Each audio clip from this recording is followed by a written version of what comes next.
Letter రాసి ఇంట్లో నుంచి వెళ్ళిపోయిన ప్రేమ, భద్రావతి చంప పగలగొట్టిన వేదవతి, నిజంగానే ప్రేమ ఇంట్లో నుంచి వెళ్ళిపోతుందా? అసలు ఇదంతా ఎలా జరగబోతుందనేది ఈ వీడియోలో తెలుసుకుందాం. చివరి వరకు స్కిప్ చేయకుండా చూసేయండి. మరి చాలా ఇంట్రెస్టింగ్గా ఉండబోతుంది. వీడియో నచ్చితే తప్పకుండా లైక్ చేయండి.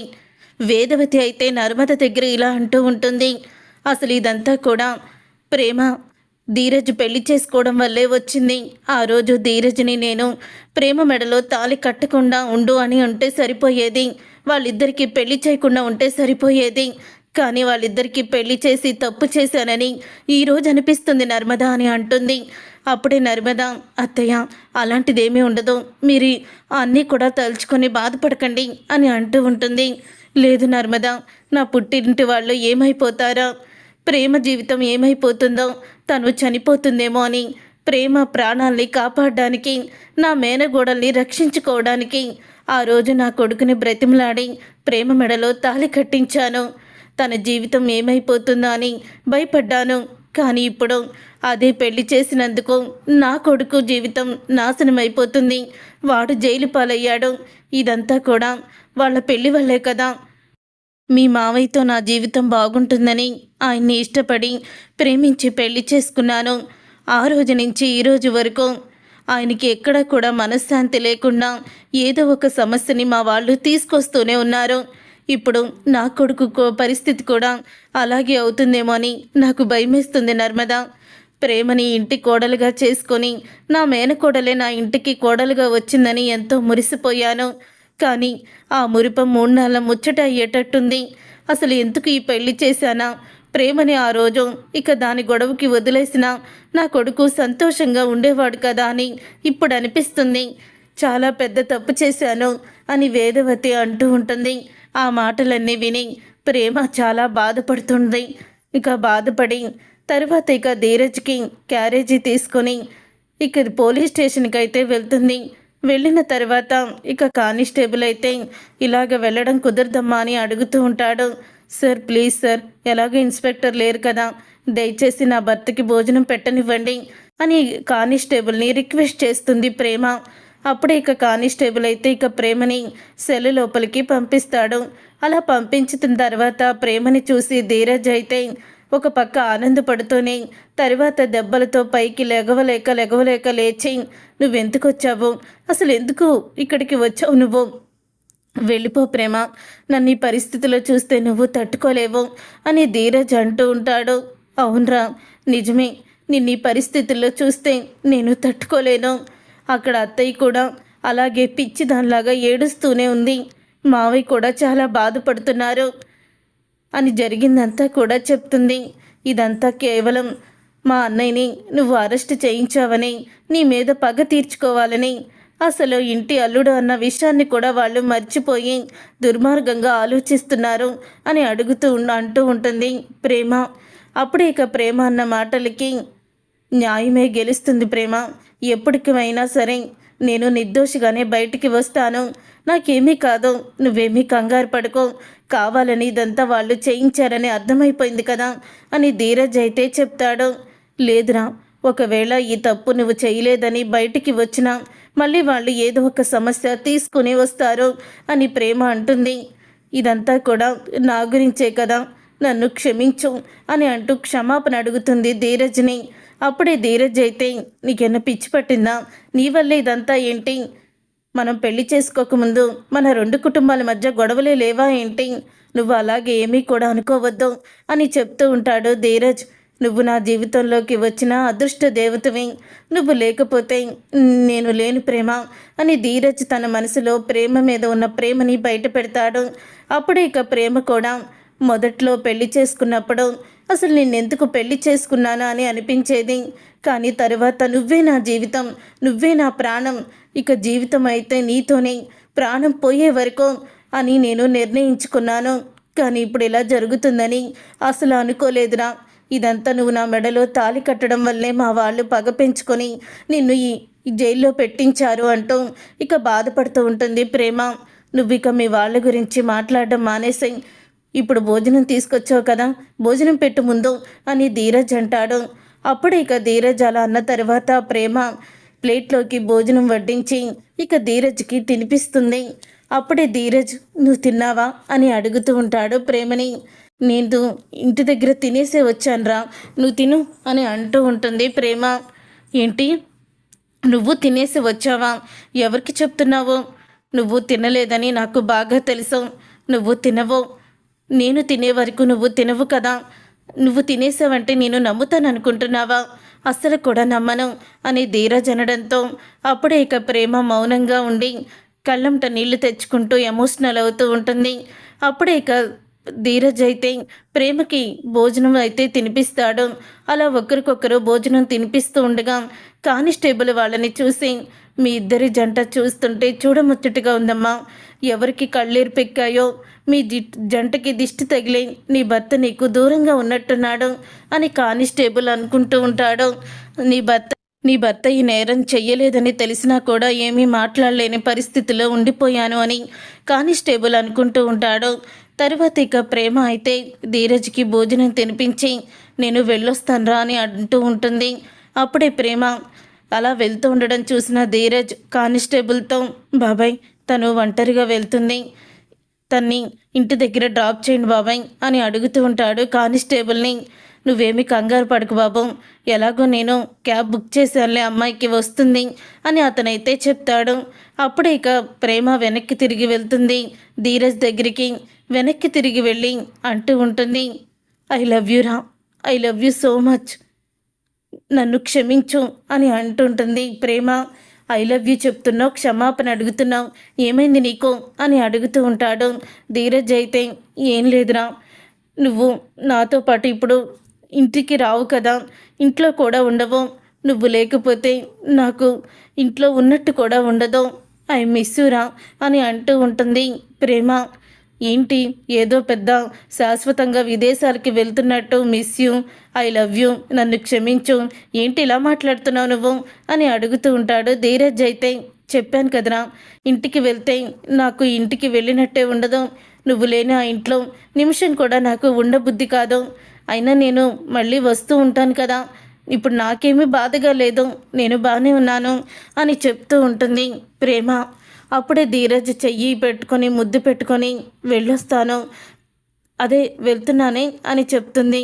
వెళ్తున్నానంటున్నావు, ఏంటి నీ మాటల్లో అర్థమేమి నాకు అర్థం కావడం లేదని ధీరజ్ అనడంతో, ఏం లేదులేరా మళ్ళీ వస్తానులే అని ప్రేమ అయితే వెళ్ళిపోతుంది. అలా ప్రేమ వెళ్ళిపోయిన తర్వాత ప్రేమ నేను జైలుకి వచ్చానని చాలా బాధపడుతుంది, అందుకని అలా మాట్లాడుతుందని అనుకుంటాడు ధీరజ్ అయితే. ఇక అందరూ కూడా భోజనం దగ్గర కూర్చుంటారు. అలా కూర్చున్న తర్వాత అప్పుడే ఇక సాగర్ అయితే, ఈ ఇంట్లో ఒక పెద్ద మనిషి తన కొడుకులు ఏ తప్పు చెయ్యడు, తనకు చిన్న కొడుకు అసలు నీతిమంతుడంటూ ఏదోవో చెప్పారు, ఇప్పుడేమైంది, చిన్న కొడుకు మాదక ద్రవ్యాలు అమ్ముతూ పోలీసులకి దొరికిపోయి జైల్లో కూర్చున్నాడు, మరి వాణ్ణేం చేస్తారు, వాణ్ణి కూడా నెట్టేస్తారా లేకపోతే మధ్యలో ఇంకో గీత గీస్తారా అని అడుగుతూ ఉంటాడు. అప్పుడే సాగర్ మాటలు విని, నర్మదా నీకేనా పిచ్చి పట్టిందా, అసలు ఎలా తప్పు చేస్తాడనుకుంటున్నావు ధీరజ్ ఎప్పటికీ కూడా తప్పు చేయడు అని అనడంతో అప్పుడే నర్మద చంప పగలగొడతాడు. అంటే మొగుణ్ణేమో తప్పు చేశావు అని ప్రతిరోజు ఏదో ఒక విధంగా నన్ను మాటలతో చిత్రవద చేస్తున్నావు, ఇప్పుడేమో ధీరజ్ గాడు రెడ్ హ్యాండ్గా దొరికిపోతే ఇంకా వాడు తప్పు చేయలేదన్నట్టే చెప్తున్నావా అని అడుగుతూ ఉంటాడు సాగర్. అప్పుడే ఇక రామరాజు సాగర్ దగ్గరికి వెళ్ళి గీత దాటి సాగర్ చంప పగలగొడతాడు. ఏంట్రా తెగరెచ్చిపోతున్నావు, అయినా నువ్వు ఇలా రెచ్చిపోతుంటే నేనెందుకు మౌనంగా ఉన్నానో తెలుసా, ఇన్ని రోజులు నీలో మార్పు వస్తుంది అర్థం చేసుకుంటావని నేను కూడా ఆగుతున్నాన్రా, ఏంటి చిన్నోడు గురించి ఏం మాట్లాడుతున్నావు నువ్వు, అవునరా వాడే నాకు గొప్ప, నీకులాగా చెప్పుడు మాటలు విని కన్న తండ్రిని కన్న తల్లిని నోటికొచ్చినట్లు వాడు ఎప్పుడూ కూడా మాట్లాడలేదురా, వాడు తప్పు చెయ్యడు, నువ్వు తప్పు చేశావు అది నువ్వే ఒప్పుకున్నావు కదా, ఇంకొకసారి నా కొడుకు గురించి తప్పుగా మాట్లాడావంటే ఆ చెంప కూడా పగులుతుంది, గుర్తుపెట్టుకో, మా గురించి మాట్లాడే హక్కు కూడా నీకు లేదు, ఆడపిల్ల మీద చేసుకుంటావురా సిగ్గులేని విధవా, కట్టుకున్న భార్య మీద తను ఏ తప్పు చేయకుండా చెయ్యి చేసుకున్నావంటే నువ్వెంత అసమర్థుడివో తెలుస్తుందిరా అని అంటూ ఇక రామరాజు అయితే ఇక సాగర్కి షాక్ ఇస్తాడు. తర్వాత ఇక ప్రేమ అయితే వస్తుంది. ఇక ప్రేమ వచ్చిన తర్వాత అప్పుడే ఇక ప్రేమని చూసి రామరాజు, అమ్మ ప్రేమ, చిన్నోడు భోజనం చేశాడా అని అడుగుతూ ఉంటే, చేశారు మావయ్య అని ప్రేమ అయితే చెప్తుంది. అలా ప్రేమ చెప్పిన తర్వాత అప్పుడే రామరాజు, వాడిని ఎలాగైనా బెయిల్ మీద బయటికి తీసుకొస్తానమ్మా, తీసుకొస్తాను, నా కొడుకుని నేను ఆ పరిస్థితిలో చూడలేకపోతున్నాను అని రామరాజు కూడా బాధపడుతూ ఉంటాడు. ఇక రామరాజు అందరూ కలిసి భోజనం చేస్తూ ఉండగా ఇంతలో వల్లి నోరు మాట్లాడడానికి ప్రయత్నిస్తుంది. అసలు ధీరజ్ ఇలా చేశాడేంటి అని మొదలు పెడుతుంది. అప్పుడు ఇక చందు, భోజనం చేసేటప్పుడు నీ నోట్లో నుంచి ఒక్క మాట కూడా రాకూడదు, గుర్తుపెట్టుకో అని చందు అయితే ఇక చెప్తాడు వల్లికి. అప్పుడే సుకన్య ఎలా అంటుంది అంటే తను అని అనగానే, నువ్వు ఎవరివి, నీకు ఇంటికి ఏంటి సంబంధం అని చందు అడుగుతాడు. నేను వల్లి కోసం వచ్చాను, అయితే వల్లి పనులే చూసుకో, ఇంట్లో వాళ్ళ ఎవరి పేరెత్తి ఎవరి గురించి ఏం మాట్లాడినా సరే నీ పెట్టబేడ సదురుకొని నువ్వు వెంటనే బయటికి వెళ్ళిపోవలసిందే అని చందు అనడంతో అప్పుడే ఇక ఆ మాట విని సుకన్య కూడా షాక్ అయిపోతూ ఉంటుంది. ఇక వల్లి సుకన్య ఇద్దరు కూడా ఏమీ మాట్లాడరు. ఇక గదిలోకి వెళ్ళాక, వామ్మో మీ ఆయన ఇంత సాఫ్ట్గా కనిపిస్తాడు కానీ కోపం వస్తే ఉగ్ర నరసింహంలా ఉన్నాడుగా, ఇంకా నయ్యం, నేను ధీరజ్ గురించి తప్పుగా మాట్లాడదామనుకున్నాను, నా చెంప చెల్లుమనేది అని అనుకుంటూ ఉంటుంది సుకన్య. తర్వాత ఇక ప్రేమ అయితే గదిలో కూర్చొని ఆలోచిస్తూ ఉంటుంది. అలా గదిలో కూర్చొని ఆలోచిస్తూ ఇక లెటర్ మీద రాస్తుంది. ధీరజ్ నన్ను ఏ పరిస్థితుల్లో పెళ్లి చేసుకున్నాడో ఇప్పుడు మీకు తెలియాలి, అందుకని ఈ లెటర్ రాస్తున్నాను అని చెప్పి ఇక లెటర్ అయితే మొత్తం కళ్యాణ్తో ప్రేమ జరిగింది అంతా కూడా ఆ లెటర్లో అయితే రాస్తుంది. ఇక ఆ లెటర్లో రాసి వెంటనే ఆ లెటర్ని అయితే పరుపు కింద పెట్టేసి తను బట్టలు తీసుకొని బ్యాగ్ తీసుకొని అప్పుడే అర్ధరాత్రి పూటే నడుచుకుంటూ బయటకైతే వెళ్ళిపోతుంది. అలా వెళ్ళిపోయిన తర్వాత ఉదయం అవ్వంగానే ఇక ప్రేమ ఏం చేస్తుందని నర్మద అయితే వేదవతిని వెళ్ళి చూడమని చెప్తుంది. ఇక వేదవతి అయితే ఇక తలుపులు తీసి ఉండడం గమనించి ప్రేమ ముందే లేచేసిందా, ఇక్కడ గదిలో లేదు అంటూ అటు ఇటు తిరుగుతూ ఉంటుంది. అప్పుడే వేదవతి అలా తిరుగుతూ ఉండడం చూసిన నర్మద, ఏమైంది అత్తయ్య, ఏంటి అలా వెతుకుతున్నారు, ప్రేమ నిద్ర లేచిందా అని అడుగుతూ ఉంటుంది నర్మద. అసలు ప్రేమే గదిలో లేదమ్మా, తనేమన్నా ఇక్కడ చుట్టుపక్కల ఏమన్నా ఉందేమో అని వెతుకుతున్నాను అని వేదవతి అనడంతో, ఏంటత్తయ్య ఏం మాట్లాడుతున్నారు మీరు అని అంటుంది నర్మద. అవును నర్మద, తనని నిద్ర లేపి టిఫిన్ చేయమందామని గదిలోకి వెళ్ళి నిద్ర లేపుదామని చూశాను, కానీ తను గదిలో లేదు, తలుపులు కూడా తీసేసే ఉన్నాయి, ఇక్కడ ఎక్కడైనా ఉందేమో చూద్దామని వస్తే ఇక్కడ కూడా కనిపించలేదు అని వేదవతి అనడంతో అప్పుడే ఇక నర్మద వెంటనే ప్రేమ గది దగ్గరికి వెళ్తుంది. ఇక గది దగ్గరికి వెళ్ళి అంతా కూడా చూస్తూ ఉంటుంది. గదిలో లేక బయట లేక ఒకవేళ ధీరజ్ దగ్గరికి ఏమన్నా వెళ్ళిందా అని అనుకుంటూ ఉంటుంది. అప్పుడే ఇక నర్మద ఇక కానిస్టేబుల్ నెంబర్ తీసుకున్న నర్మద కానిస్టేబుల్కి ఫోన్ చేస్తే రాత్రి వచ్చి భోజనం తినిపించింది కానీ మధ్యలో మళ్ళీ ఇప్పుడేమీ రాలేదమ్మా అని కానిస్టేబుల్ అయితే చెప్తాడు. అలా చెప్పడంతో ఒకేసారి నర్మద షాక్ అయిపోతూ ప్రేమకి ఫోన్ చేస్తుంది. ప్రేమ ఫోను స్విచ్ ఆఫ్ వస్తుంది. ఫోన్ కూడా గదిలోనే ఉంటుంది. తర్వాత మొత్తం గదిలో ఫోన్ కింద తనైతే లెటర్ పెట్టి ఉంటుంది. అప్పుడు ఇక ఫోన్ చూసిన నర్మద లెటర్ని కూడా చూస్తుంది. ఇక లెటర్ని చూసి తను లెటర్ తీసుకొని ఒక్కసారే షాక్ అయిపోతూ ఉంటుంది నర్మద. ఇక షాక్ అయిపోతూ, ఎంత పని చేసావు ప్రేమ అంటూ స్టన్ అయిపోతూ ఉంటుంది. అత్తయ్య అత్తయ్య అని అనగానే, ఏంటి నర్మదా ఏం జరిగింది అని వేదవతి కూడా టెన్షన్ పడుతూ అడుగుతూ ఉంటుంది. అత్తయ్య మన ప్రేమ ఇల్లు వదిలి వెళ్ళిపోయింది అని అనగానే అందరూ కూడా షాక్ అయిపోతూ ఉంటారు. ప్రేమ ఇల్లు వదిలి వెళ్ళిపోవడం ఏంటి అని అనగానే, అది అత్తయ్య తను లెటర్ రాసింది, ఈ లెటరు అని అంటూ చూపించబోతూ ఉంటుంది నర్మద. అప్పుడు ఇక నర్మద ఒకవేళ ఈ లెటరు చూపిస్తే ఏమన్నా నిజం తెలిసి మళ్ళీ ఏం జరుగుతుందో ఏంటో, కానీ ఇప్పుడు ప్రేమ ఎందుకు వెళ్ళిపోయిందో వీళ్ళందరికీ క్లారిటీ ఇవ్వాలంటే ఈ లెటర్ ముందు చదవాలి అని లెటర్ అయితే చదువుతుంది. నేను ధీరజ్ని పెళ్లి చేసుకునేటప్పుడు ఇష్టం లేకుండానే పెళ్లి చేసుకున్నాను. నేను ధీరజ్ని పెళ్లి చేసుకోలేదు, ప్రేమించలేదు, కళ్యాణ్ అనే అబ్బాయిని ప్రేమించాను. తను నన్ను మోసం చేసి వ్యభిచారిగా అరెస్ట్ చేయించాలనుకున్నాడు అని అంటూ మొత్తం కూడా లెటర్లో రాస్తుంది. కానీ నా పుట్టింటి వాళ్ళు నా జీవితం గురించి ఆలోచించడం లేదు. ఈరోజు నేను ఇలాగా ప్రాణాలతో ఉన్నానంటే, వాళ్ళు కూడా పరువు మర్యాదలతో ఉన్నారంటే ధీరజే కారణం. ధీరజ్ లాంటి భర్త దొరికినందుకు నేనెంతో అదృష్టవంతురాల్ని. కానీ నా అదృష్టాన్ని నా పుట్టింటి వాళ్ళు చేయాలని చూస్తున్నారు. నా పుట్టింటి వాళ్ళు నా అదృష్టాన్ని దూరం చేస్తున్నారు. నేను కేవలం ధీరజ్ చేత తాళి కట్టించుకొని తన భార్యనయ్యానని ధీరజ్ని నానా హింసలు పెడుతున్నారు. ఇక నేనే లేకపోతే ఇక ధీరజ్ని వీళ్ళు ఎటువంటి బాధ పెట్టరని ఇంట్లో నుంచి వెళ్ళిపోవాలని నిర్ణయం తీసుకున్నాను అని అంటూ లెటర్లో రాస్తుంది. ఇక ఆ లెటర్ చదివి ఒక్కసారి రామరాజు అందరూ కూడా షాక్ అయిపోతూ ఉంటారు. అప్పుడే ఇక వల్లి అమ్మో అమ్మో నిజంగా పెళ్లి చేసుకున్నట్టు ఎంతెంత నాటకం ఆడారు, ఇంత మోసం చేస్తుందా ఆ ప్రేమ, ఏంటత్తయ్యా మీరు కూడా మావయ్యని మోసం చేశారా అని వల్లి అయితే మాట్లాడుతుంటే వల్లిని చెంప పగలగొడుతుంది. మోసం గురించి నువ్వు మాట్లాడుతున్నావా? ఇంట్లోనే ఉంటూ నా కూతురు జీవితాన్ని నాశనం చేయాలనుకుని నువ్వు అనుకోలేదా? నీ గురించి మీ మావయ్య గారికి తెలిస్తే బాధపడతారని నీ గురించి ఏమీ చెప్పకుండా ఈ ఇంటికి ప్రెగ్నెంట్ అని తీసుకొచ్చాను. నువ్వు మోసం గురించి, ప్రేమ గురించి, ధీరజ్ గురించి మాట్లాడుకో, వాళ్ళ కాలి గోటికి కూడా నువ్వు సరిపోవు అని ఇక వేదవతి అయితే వల్లి చెంప పగలగొడుతుంది. ఇక ఆ మాట విని రామరాజు నన్ను క్షమించండి, మీ దగ్గర చాలా విషయాలు దాచిపెట్టాను అని మొత్తం నిజాలన్నీ బయట పెడుతుంది. ఈ వల్లి వాళ్ళు మిమ్మల్ని ఎంతో మోసం చేశారు, కుట్రలు కుతంత్రాలు చేశారు. అమూల్య విశ్వాన్ని ప్రేమించడానికి కారణం ఈ వల్లియే. నేను ఆ రోజు మీకు చెప్పకుండా ధీరజ్కి ప్రేమకి పెళ్లి చేశాను, ఒక ఆడపిల్ల జీవితాన్ని కాపాడుకోవాలని అని నిజాన్ని బయట పెడుతుంది వేదవతి. అప్పుడే ఇక రామరాజు ఒక్కసారి కుప్పకూలిపోతాడు. ఇంతలో భద్రావతికి ఇక ప్రేమ ఇంట్లో నుంచి వెళ్ళిపోయిన సంగతి అయితే తెలుస్తుంది.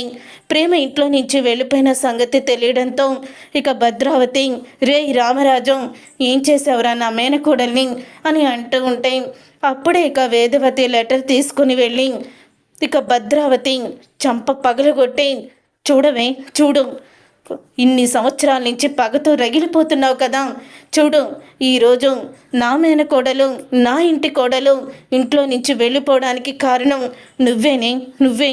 ఆ లెటర్ చదివే నువ్వు చేసిన తప్పు అర్థమవుతుంది అని ఆ లెటర్ని భద్రావతి చంప పగలగొట్టి ముఖానికి విసిరి కొడుతుంది వేదవతి.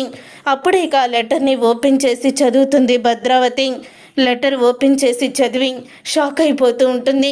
చూసావు కదా, నా కొడుకు అన్యాయంగా నీ మేనకోడల్ని బుట్టలో వేసుకొని మాయ మాటలు చెప్పి లేపుకుపోయి పెళ్లి చేసుకోలేదే, ఎవరినో ప్రేమించి వాడితో లేచిపోతే వాడు దీన్ని బ్రోతల్ కేస్ కింద అరెస్ట్ చేయించాలనుకుంటే నా కొడుకుని బ్రతిమలాడాను.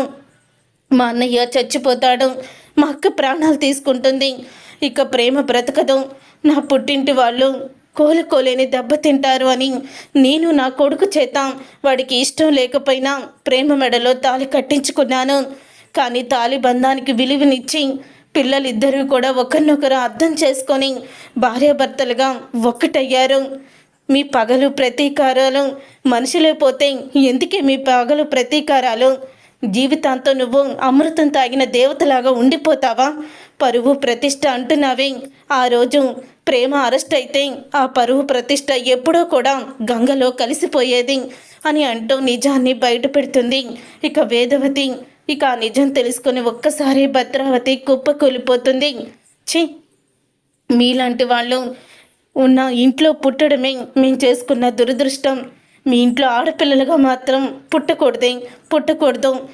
నువ్వు ఇంత దుర్మార్గురాలువో, అందరినీ కూడా అలాగే తయారు చేసావు. ఛీ, ఇప్పుడు నీ కడుపు మంట చల్లారింది కదా. నా కొడుకు, నా కోడలు మాకు దూరం అయిపోయారు. ఇప్పుడు ఆనందంగా బాంబులు పేల్చుకోండి, వెళ్ళండి. ఇంట్లో కూతురు ఏమైపోయినా పర్వాలేదు, చెల్లెలు బాధపడినా పర్వాలేదు. మన పగ తీర్చుకున్నామా, వాళ్ళని బాధ పెట్టామా, అదే మీకు కావాల్సింది. పోవే, పండగ చేసుకో. పెళ్ళి పెటాకులు లేనిదానివి, పిల్లల విలువ నీకేం తెలుస్తుంది అని అంటూ వేదవతి భద్రావతికి షాక్ ఇస్తుంది. పిల్లల విలువ బంధం విలువ తెలిస్తే నువ్వు ఎప్పుడో పెళ్లి చేసుకునేదానివి, ఒంటరి పీనుగువి, నీకేం తెలుసు అని వేదవతి అంటుంది. చూసారుగా ఫ్రెండ్స్, రాబోయే కథలో ఖచ్చితంగా ఇలాగే జరగబోతుంది. మరి ఇలాగే జరగాలని మీరైతే కోరుకుంటున్నారా? మరి ఇప్పుడు ప్రేమ ఎక్కడికి వెళ్ళిపోయింది? మళ్ళీ వీళ్ళకి ప్రేమ వస్తుందా తిరిగి? ధీరజ్ ప్రేమ పెళ్లి గురించి తెలుసుకున్న భద్రాద్రి వాళ్ళు ఎటువంటి నిర్ణయం తీసుకోబోతున్నారు? అసలు ఏం జరగబోతుందనేది రాబోయే కథలో తెలుసుకుందాం. ఈ వీడియో కనుక మీకు నచ్చితే తప్పకుండా లైక్ చేసి ఛానల్ని సబ్స్క్రైబ్ చేసుకొని పక్కనే ఉన్న గంట సింబల్పై ఆల్ అని క్లిక్ చేయండి.